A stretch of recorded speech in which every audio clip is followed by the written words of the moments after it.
Hello, hello, hello, beautiful people. Listen, we know we come in here and it's really late, but guess what? We made it. And every Tuesday, we do drama free Black Love, where myself, I'm Jasmine Stith, aka the Pretty Plug, and I am joined by. I'm Dr. Alicia. Hello, everybody, with Coaching with Dr. Alicia. I'm sorry we're late today. I just want to say, I want to shout out to Dr. Vibe. I was on the Dr. Vibe show and he was vibing. We were talking about Black women, past, present, and the future. And so I had the same shirt on. I didn't change my shirt from that interview. So anyway, we're in here and we're ready, but we're late. Thanks for being patient, Jasmine. No, absolutely. Thank you to everybody who is being patient with us as we continue to get this series out on the road. So, today, y'all, we are going to be discussing why do good men get bad labels? And I'll go into more depth why I chose this topic for this week. But the Black Love or the Drama Free Black Love series is just birthed to raise awareness about healing and restoration of relationships within the Black community with a licensed therapist. We cover things in three different ways: transparency, healing, and compassion. Today's episode, we really want to get into like this narrative that has pretty much shifted, I guess, portions of our culture where good men are often labeled as corny, or they're labeled as simps, or they're labeled as, I guess not as equally as desirable than men that maybe, I'm not saying disrespect women, but maybe they disrespect women, or, they have all the ladies out there, or, they're seen as necessarily like the bad guy. They're the opposite of the good guy, the goody two shoes. They're somewhat, I guess the narrative is like they're a bad guy. So the reason why I chose this topic today is because I was scrolling on social media, and on the Shade Room, I saw, Michael B. Jordan and a young lady that he went to high school with used to call him corny. And, he obviously has elevated in his life. He's, gone on to create multiple films, to star in multiple shows, even his past love affairs.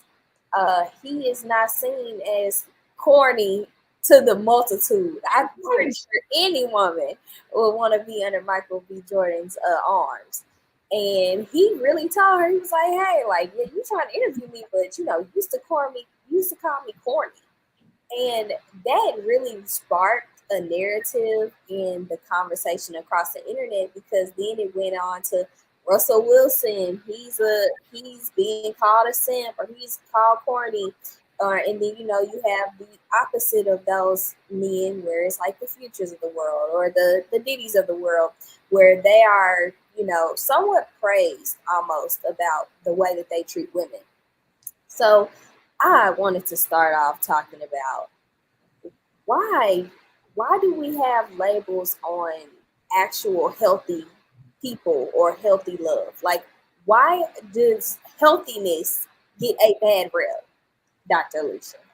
I think it comes out of insecurities, right? Because if you see the whole Russell Wilson situation, he is publicly loving on this beautiful, talented black woman, Sierra.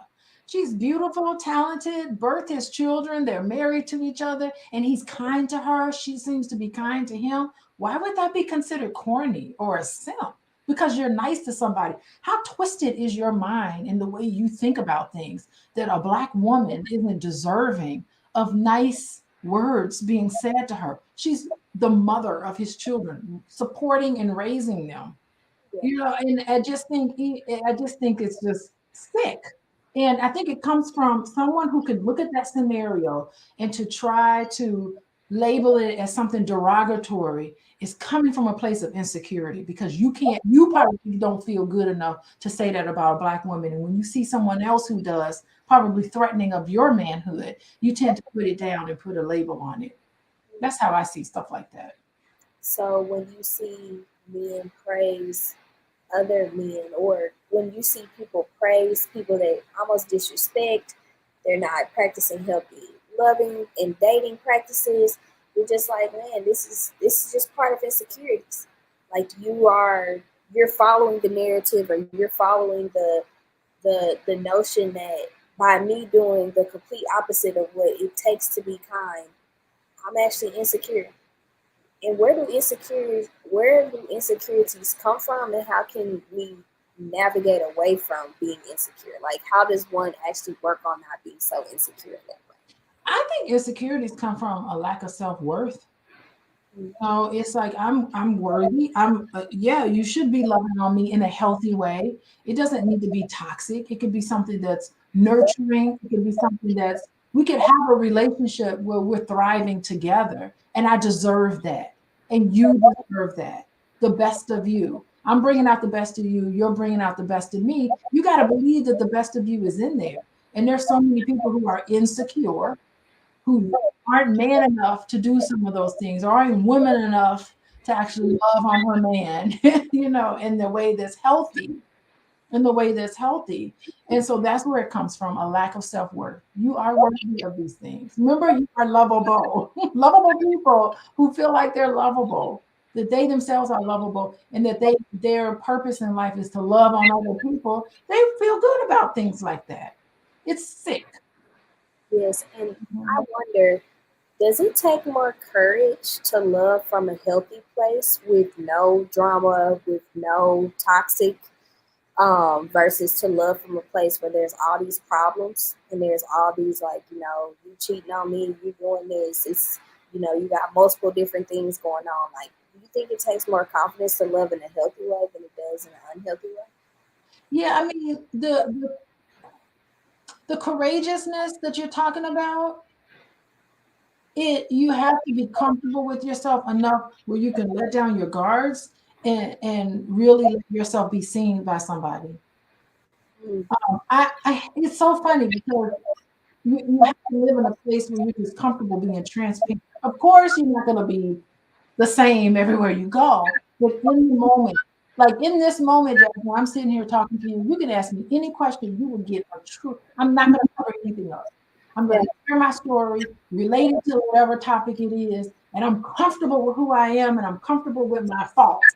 I'm not perfect at all, and I'm comfortable with that. So I'm going to be very comfortable being able to share because I want to connect with you. I want to connect with anybody who's listening can know that they're getting the true, authentic Dr. Alicia yeah, in this capacity. So that's what the courageousness is not having the hangups. And so, some of us have hangups. We have our shadow side that we need, things that are triggers to us, things that we're ashamed of in our past. That stops us from being transparent. mm, mm. I can only imagine, like, when you're trying to get to know somebody, and y'all are starting to like really talk to each other, and you're starting to shed off the layers and saying, well, I've been through this, or I have a history with this, or this is what I come with, these are somewhat of the bags that I come with. And I guess what happens next is you could be rejected, Mm-hmm. or you could be accepted. And I think when you do find someone that accepts you, that's where the next step of love and acceptance and desire begins to build. But what happens when you do begin to shed all those layers and you get rejected, and then it does turn into a toxic situation? And I think that's where some of that drama begins to come. Yeah, and I think that whenever you show your true self and another person rejects it, you can't internalize that. You have to say, this wasn't a good match. This wasn't a good match for me. Because if anything, if you put up a facade, a fake person, Yeah. how is somebody, first of all, you're not going to find true intimacy that way. No one's ever going to know who you are because you're always hiding. And you're wasting somebody's time. Just be, just be exactly who you are. You don't have to be rude or disrespectful because those things are barriers to intimacy. The rude, the disrespectful, the calling people corny, the calling people names, to interact with someone in a way that is this dismissive and disregards them. That's a barrier to intimacy, and that's not who you are. You know that's not who you are. Being who you are is being comfortable with that and not forcing someone else to be just like you. It's celebration of the diversity. Mm, You think that's way? Wow, that's pretty cool. I think this way. Isn't that cool too? Yeah. that's good. That's good. Okay. And again, the reason why we're bringing this up is because I see a pattern where people that are actually healthy, it's almost like it's not spicy enough. You know, it's yeah, he's doing what he can for his family, or she's doing what she can, and she's loving her man, and there's no problems, no issues. Of course, I'm pretty sure nobody's relationship is perfect, but it's like we will label that situation as something negative versus something that is actually really toxic. I'll give another example, like maybe like the Krishan and the Blueface.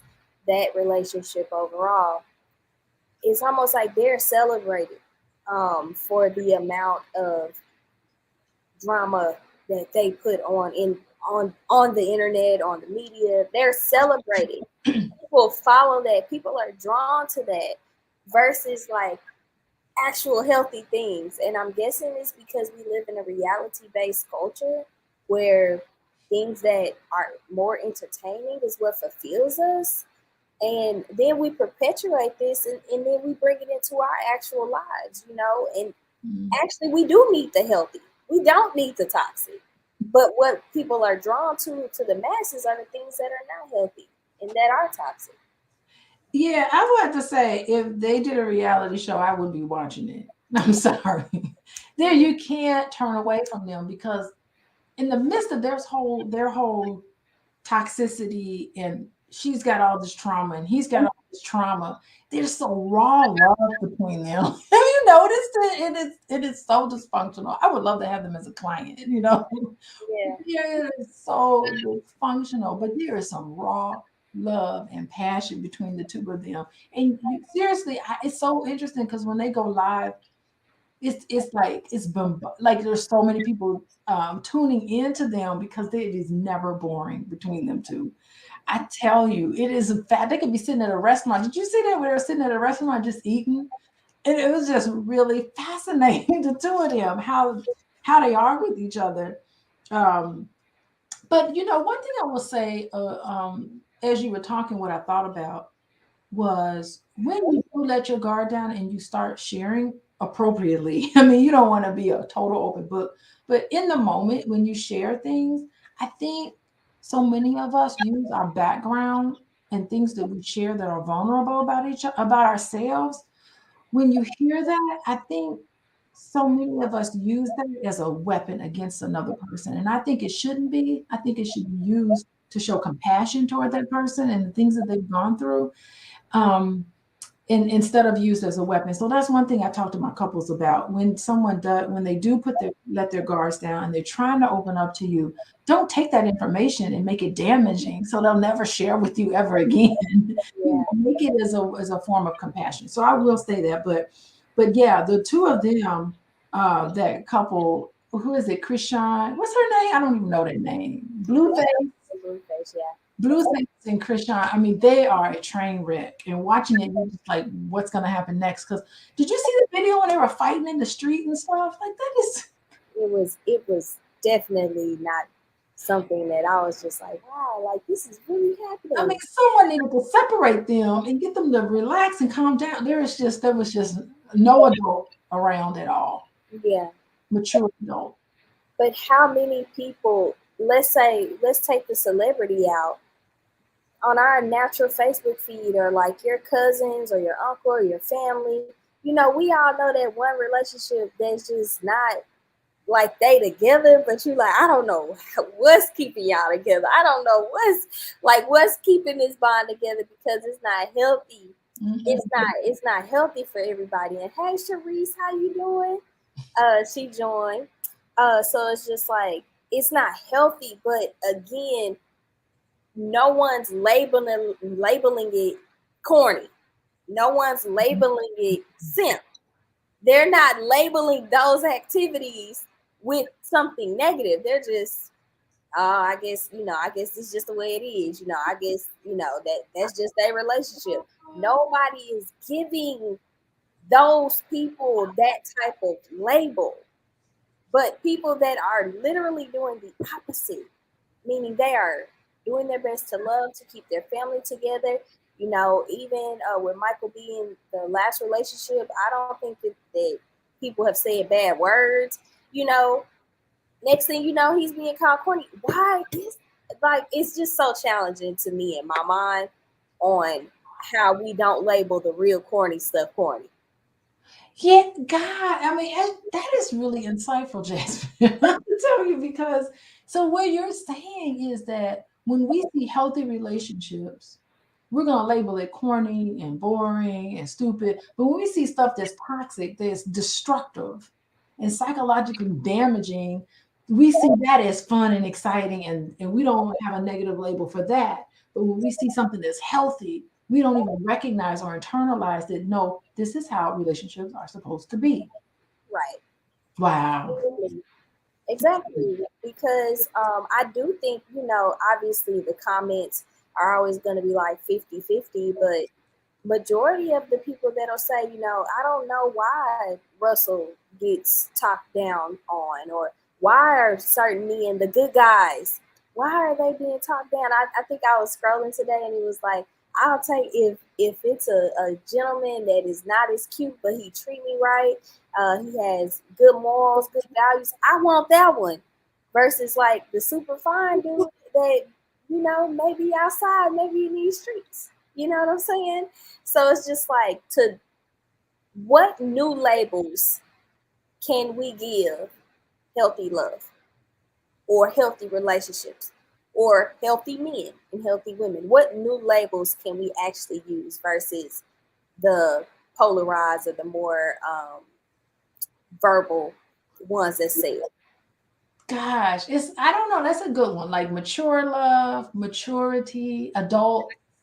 Because I don't know. I don't know what label we can give it. I mean, I think we should give it a label. Um, because I just think it would be really important so that we can label it and we can look to it as this is what we need to achieve. We need to achieve this. And it's not that these healthy couples are just they have no problems that they come across. They do have problems, but they need to address each other in a calm manner. Yeah. It's interesting. I followed this guy on Instagram. I'm gonna see if I can find him. But he Okay. gets into the camera and he's like,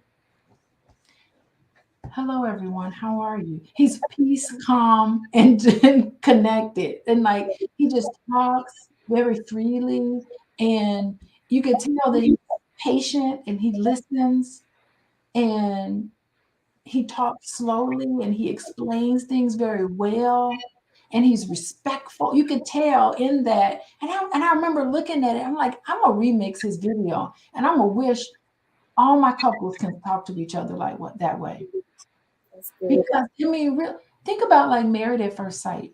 Mm, Married at First Sight, um, if the producers of that show, I don't think the experts are picking the people, honestly. If the producers of that show, if they wanted to have a nice, boring show, they would pick really wonderful people who know how to speak to each other, who know how to problem solve. Like there are questions you can ask somebody where you can really get to, are these the people that's going to get on TV and act a fool and get yeah. all stressed out and yell at each other and do all these things? Or we could pick some people who are really nice and calm and collected. And if you look at early versions of Married at First Sight, they do have examples of that. But I'm sure the ratings wasn't where it is. So it starts to tell you in the media, everything is all about the drama because that's what have the ratings. Like I do watch um, Real Housewives of Potomac. I do watch that show. And I'm thinking, there's no way I would ever be on that show because I would be too boring. They'd be like, she's too boring. Get her off the screen. I'm like, because nothing ever dramatic. Like, I wouldn't argue with those people on TV. I wouldn't care. They could talk about me behind my back. I wouldn't even care. So there's no way I would even be on that show. But it's almost like that drama just gonna sell. Maybe we should Do change you the name. think that means that it's fake? Huh? That, do you think that means that it's fake? Like the average person probably isn't going to be acting irate liking the TV shows, and because it may be fake, like that shouldn't be things that we look up to. That shouldn't be the goals that we have to aspire towards, because it may be all for show. It may be all for ratings. It may be all for the clout, the likes, the comments, the shares. Yeah. I mean, if they wanted drama-free love, it's easy. It's easy to get. It's easy to cast people to be on these shows that's not going to give a lot of drama. Real Housewives, the life of a housewife. If you really want to give the life of the average housewife, it probably wouldn't get very good ratings. Yeah, But they create this drama and materialism and have to look a certain way and be a certain way and be all glamorous and stuff. It's fake yeah. to me. And I think the reason why I even mentioned that is, you know, a lot of the culture that we watch, we can be like, maybe when you find your partner, you're like, well, you're not acting like that person, or our relationship isn't as spicy as that couple, or why we don't have no problems. It must be something wrong because we ain't got no problem. Like there has been some people, I think I've even seen on the internet, where they're like, it got to be something wrong with this person. It got to be something wrong with us because we don't have any challenges, or we're not fussing, we're not fighting, we're not coming with that certain kind of energy. And I think from a psychological or like a mental perspective, when you do start dating someone and there are no problems, and then you start to find the problems, you may be reverting back to, like, I guess some things that you are commonly known. Like what does that even bring about? Yeah, I mean, I think you're right. I mean, it makes perfect sense to me. I think that well, one thing I wanted to say was that, all relationships are going to have some sort of conflict, but it doesn't have to go into this dramatic place. And I would love for all of us to get to a place where we can start to understand whatever our triggers are and understand where they come from and tackle it, be able to dig down into it. And then at the same time, you got to know your worth and have set boundaries with people in your life that bring Yeah. that kind of drama. If you want a drama-free Black love, drama-free Black life, it can happen for you. And part of it is setting boundaries with people Mm. in your life. So that's what I would say to that. The drama-free Black love. Maybe if it was drama-full Black love, then it would be all over the place. Yes. Okay. Do you think that nice guys finish last? Do you think that after women have dated and dated, they're finally like, I don't want the bad guy, I want the good Oh, I hope nice guys don't finish last. Like I have hope for the future that we will live in a world where nice guys finish first, in their life. I hope they don't get left behind. And I hope we move away from this toxic way of living as something healthy. It's not healthy in your life. When you get older, you don't want all this chaos in your life. When you get older, you want to raise your kids in a nice, calm environment, not where everything is unstable and shaky. Oh my God, God forbid if that couple, blue-faced and Christian, I hope they don't have children. guy. I think I saw somewhere that she may be pregnant, but I don't Oh my goodness, what a train wreck. To bring a child into that. I hope maybe that'll be the one thing. So I do have hope. So maybe that'll be the one thing that can help transition them. Let me tell you who I see some change in is Cardi B. know. Oh wow. I have noticed that she's pulled it back and toned down a little bit. Um, I would say there was another mate. Is it who else had a baby recently? Nicki Minaj. Palmer? Nicki Minaj, did she have a baby? Yes, she did. I noticed there was an interview with her where someone was asking her, I noticed you cut your nails down short. She used to have these real long nails. She said, well, I have to cut my nails down because I'm a mom now. So Mm. I'm thinking that I'm like, oh, that's growth. Like there was a beautiful video. I probably should have recorded it, but that was a sign of growth for me. Like, wow, she's evolving into something. And I noticed Cardi B, now that she had her second child, I think she started to kind of get out of some of the ways that she was earlier in her career. So I'm seeing some hope. How about that? Good. Okay. The nice guys, the nice people will finish first. Yeah, and I think, I don't have any kids of my own, but I do think that motherhood and fatherhood does shift your perspective, especially if you do decide to go through with the relation, go through with actually having the kids. I feel like it does change parts of you. You do begin to think like there is another life that I'm responsible for more than my own. Mm-hmm. And, are the actions or the ways that I have now, are they working? But I do know that I've heard that children do not fix a relationship too. No, they can make things worse. You have to work even harder. But there's more of a reason to work harder because you have children. It can be motivating. Do you think any relationship can like survive, like, or can be sustained? Let's say you give to someone and it doesn't go the way that you think it's gonna go, and Yeah. maybe y'all do begin to bring life into this world. Do you think any relationship has the ability to transform into something positive, or where it could be leading towards destruction, it can go in a better way? I'm not gonna give up hope. I'm not gonna give up hope.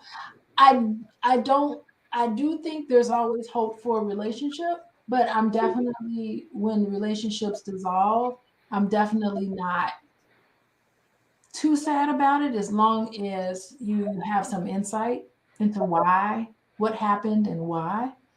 And I think that if you're evolving and you're changing and the person you're with is not evolving or changing, I mean, you can kind of outgrow each other and grow in two different things. It's just these things kind of happen. Okay. Yeah, It's important to stay connected to each other so that you can kind of grow interdependently and you could support each other in that growth and not have it done separately where you just kind of like going in two different directions.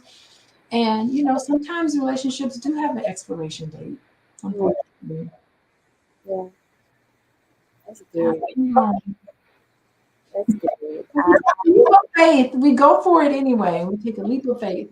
Yeah, I think that's with anything in the matters of the heart. You have to take that leap of faith.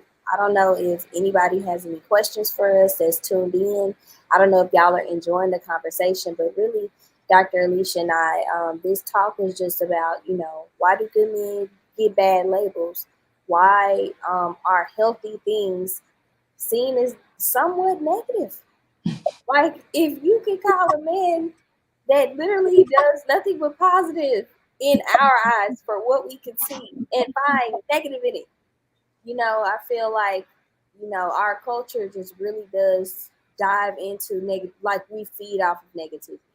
Like we would rather be more engaged with negativity than positive or the drama free. I agree. I agree, Jasmine. Yes. So what you up to? What's new in life? Mhm. Okay, so what's new in life? So I've moved apartments. So that's what's new. And I'm living on my own. I think we talked about that in another episode or another series before where I was just like, I've never lived by myself and like that's gonna be new ever. And I think You with most get people bored, you get lonely, you can call me. I'll talk to you. oh wow, okay, is that what people do? I think I was like sitting on the couch or whatever, and I was like, wow, like I'm literally in my own space. So if I don't call someone or if I don't text somebody, like I really won't talk to nobody. Like it won't happen. Like I'll just be up in here talking to myself. So I don't know.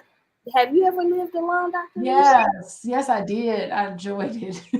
You enjoyed it? I did enjoy living alone. Sometimes I'm actually alone in the house, and I enjoy that too. I enjoy being around people, and I also enjoy being by myself. I can entertain myself. So you're like an ambivert, like you I can am be an ambivert. I honestly am. Yeah, I'm okay either way. either way. Okay. Well, that's I guess the slightest of news that I have. What about you, Dr. Alicia? What's going on? You was interviewing.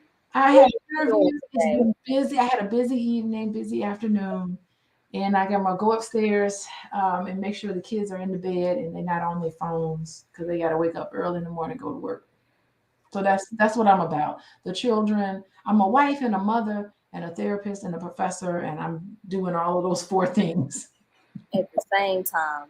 so enjoy your solitude, Jasmine, because this is your future. It will happen for you one day. It will. I truly believe it. You know, my sister was saying, she was like, Jasmine, I can see you pregnant. I was like, oh, okay, thank you. You know what I'm saying? Like, obviously, that's the compliment to get. But I, I don't I don't envy that part of the stage of life that you're at, where you're consumed. Like, there's always something to do or something to tend to or somebody that needs your attention. I don't envy that part. I do know that that's what comes with that life, though. Yeah. And I don't know how many discussions we're really having outside of, you know, we see the pictures or you know, we see the lifestyle of being with somebody, but the work that is required to maintain it, to It's work. it. It is work. I'm telling you, and that's why I do a lot of self-care. Yes. I get regular self-care activities I do. And it's funny because it wasn't until I got married that my husband voice, he was like, Alicia, you gotta do some self-care. You gotta take time for yourself. Like he makes me do it. That's good. He's like, the kids will be fine. I'll take care of it. Just go and do your self-care. So it's great when you have a partner who understands that. I need self-care just from him sometimes. But I also think like you both are like very mature and y'all have like a mature love too. Yeah. You know, just based off of, I guess, like the longevity, and like both of y'all are doctors too. Mm-hmm. So I could probably like, are y'all psychoanalyzing each other all the time too? It's just like, what are you doing? What are you thinking? Our conversations. We'll probably do a pillow talk soon, but some of our conversations are really fast. Interesting. I believe that. I think his mom is like, okay, he met his match. And my mom says, oh, you met your match. I believe that. I believe that. You don't get away with nothing. So you don't. You probably catch everything. You're like, what you say?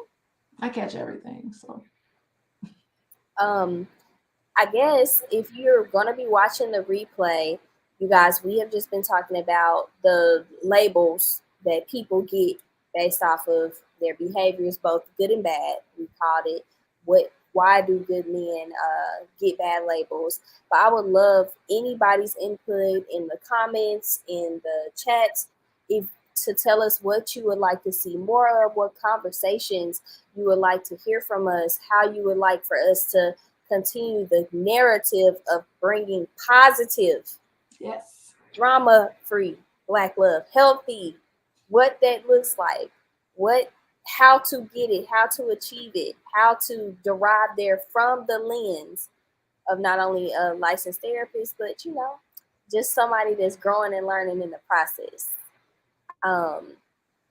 Yeah.